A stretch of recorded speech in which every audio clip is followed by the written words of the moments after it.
Everywhere you turn these days in pop culture, there's an award show for something. You have award shows for movie stars and producers, TV shows, Broadway hits, shows for musicians and music videos, shows to celebrate sports personalities and their best plays.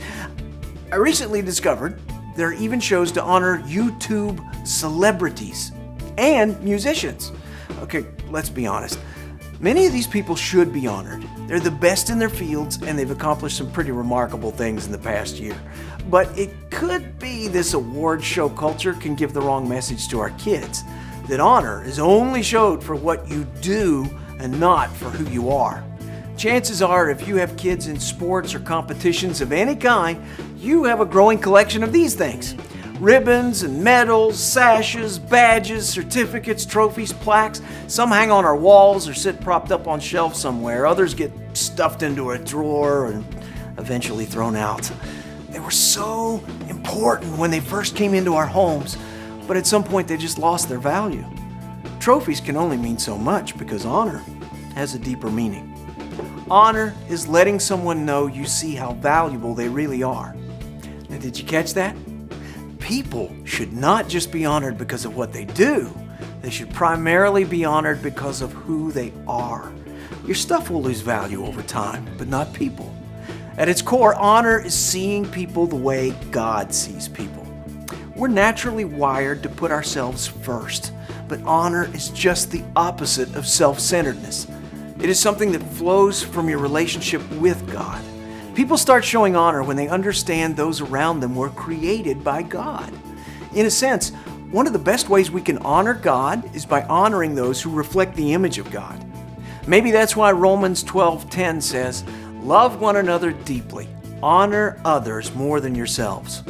We think as leaders and parents it's important to memorize that verse and to have our kids memorize it as well, because when someone understands the principle of honor, it changes the way they treat everyone. They tend to see people that are typically overlooked by society with a different kind of value. They tend to see those who are in authority with a different kind of respect, and they tend to see their peers with a different kind of appreciation. One place you can go as a leader or parent to help kids understand the concept of honor is the life of David. There are some powerful lessons about honor that show up all throughout David's story. The story starts when God sent Samuel to Jesse's house to find a new king for Israel. God passed over all of Jesse's older, stronger, handsomer sons and chose David, the youngest and smallest of the brothers. In this case, David was the most unlikely person to be honored. But God gave David a chance because he saw that David's heart was aligned with his.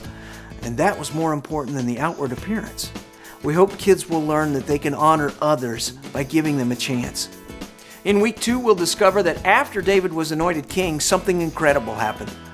Maybe you've heard of Jonathan, and maybe you haven't. See, he was the guy who was next in line for the throne.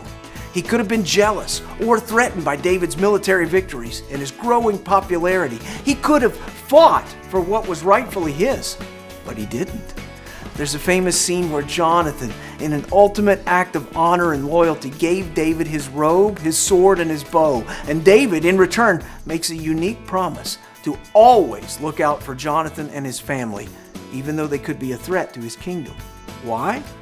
Well, because David knew something we pray our kids learn as well. Honoring others means putting them first. Then, many years later, King David kept his word to Jonathan. The only person left in Jonathan's family was a man named Mephibosheth. David didn't owe Mephibosheth anything, but he made a promise, and he honored Jonathan and Mephibosheth by not only making good on that promise, but also going above and beyond to welcome Mephibosheth into his own family. Through this story, we can all learn to honor others by keeping our promise. In our final week, we'll see that one of the greatest reasons David is an example of honor is because of the way he honored God. In fact, he had the privilege of bringing the Ark of the Covenant back into Jerusalem. And he was so overwhelmed with gratitude and excitement that he danced and celebrated. David was willing to make himself look foolish in order to give God the credit he deserved. It's obvious when you read the Psalms, one of the things that marks David's life is that he was consumed with honoring God. The secret to showing honor to others is to understand that it begins with honoring God and giving Him the credit for everything we have. If you want to invite your kids into a better story, invite them into a story where they learn to show honor to those around them. Honor notices those who aren't being noticed. Honor puts others ahead of yourself. Honor shows value to others when you keep your word. Honor is ultimately based on how you view and respect God. What if we began to teach children to look at the people around them as if they really believe those people have been made in the image of God, as if each person was wearing an invisible sign that said, "Show me I'm worth something." As Christian leaders, we have this great opportunity to raise a generation of Christians who look at the world around them and attach value to other people, not because of what they do, but simply because they are created by God.